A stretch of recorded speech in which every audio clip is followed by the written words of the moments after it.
বিশ্বজুড়ে নতুন করে শঙ্কা জাগাচ্ছে আবহাওয়ার চরম রূপ এল নিনো। যুক্তরাষ্ট্রের আবহাওয়া সংস্থা নোয়া জানিয়েছে, এই বছর এল নিনো 1950 সালের পর সবচাইতে ভয়াবহ আকার ধারণ করার আশঙ্কা রয়েছে।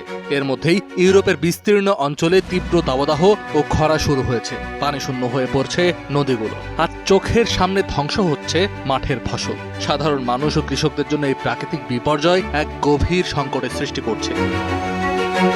এল নিনো মূলত একটি প্রাকৃতিক প্রক্রিয়া, যার কারণে প্রশান্ত মহাসাগরের পৃষ্ঠের তাপমাত্রা অস্বাভাবিকভাবে বৃদ্ধি পায়। তবে বিজ্ঞানীরা সতর্ক করেছেন যে মানুষের তৈরি জলবায়ু পরিবর্তন এবং জীবাশ্ম জ্বালানি পোড়ানোর ফলে এবারের পরিস্থিতি আরও ভয়ঙ্কর হয়ে উঠছে। গত মে মাস থেকে শুরু হওয়া টানা দাবদাহের কারণে যুক্তরাজ্য, জার্মানি, ইতালি এবং নেদারল্যান্ডসের মতো দেশগুলো চরম বিপর্যয়ের মুখে পড়েছে। যুক্তরাজ্যের কিছু অংশে তাপমাত্রা প্রায় 38 ডিগ্রি সেলসিয়াস ছুঁয়েছে।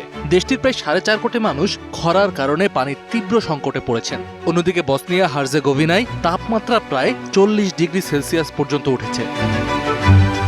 প্রচণ্ড এই গরমে কৃষকদের অবস্থা সবচাইতে বেশি করুণ। নেদারল্যান্ডসের জিল্যান্ড প্রদেশে জুলাই মাসে বৃষ্টি হয়েছে মাত্র 5 মিলিমিটার। পানির অভাবে আলুর আকার স্বাভাবিকের চাইতে অনেক ছোট হয়ে যাচ্ছে। যুক্তরাজ্যের এলভেডেন খামারের আয়তন প্রায় 9,105 হেক্টর, যার মধ্যে 4,047 হেক্টর কৃষিজমি রয়েছে। এই খামারে সেচের জন্য রাখা প্রায় 5 লাখ ঘনমিটার পানি ধারণ ক্ষমতার বিশাল জলধারটি আজ প্রায় পানি শূন্য। বসনিয়ার কৃষকরা চরম হতাশা নিয়ে দেখছেন তাদের রোদে পোড়া ভুট্টার ক্ষেত। একসময় যেখানে হেক্টর প্রতি 6 থেকে 7 টন ভুট্টা হতো, আজ সেখানে 1.5 থেকে 2 টন ফসল ঘরে তোলাও অনিশ্চিত হয়ে পড়েছে। এই দাবদাহ কেবল কৃষকদের কাঁদায়নি, স্থবির করে দিচ্ছে সামগ্রিক অর্থনীতিকেও। ইতালির কৃষিখাতের প্রাণ হিসেবে পরিচিত পো নদী এবং জার্মানির নৌবাণিজ্যের অন্যতম মাধ্যম রাইন নদী মারাত্মকভাবে শুকিয়ে গিয়েছে। রাইন নদীর তলার মাটি ফেটে চৌচির হয়ে যাওয়ায় ব্যাহত হচ্ছে নৌ চলাচল। ডাচ ব্যাংক ট্রিওডোসের বিশ্লেষণ বলছে, এই খরার কারণে ইউরোপীয় ইউনিয়নের জিডিপি 1% কমে যেতে পারে, যার আর্থিক ক্ষতি প্রায় $200 বিলিয়নেরও বেশি।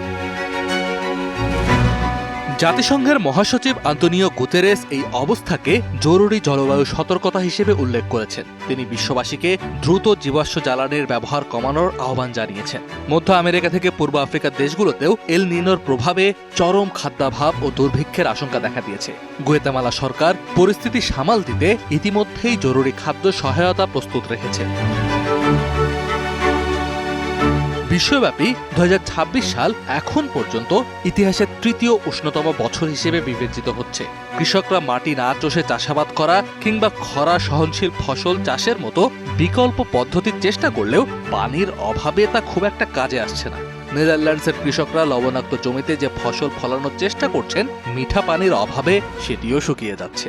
সারা বিশ্বের কোটি কোটি মানুষের কাছে এই প্রাকৃতিক বিপর্যয় এখন কেবল একটি আবহাওয়ার পূর্বাভাস নয়, বরং টিকে থাকার এক কঠিন লড়াইয়ের সতর্কবার্তা। কাজী নিশাদ, ডিবিসি নিউজ ডেস্ক।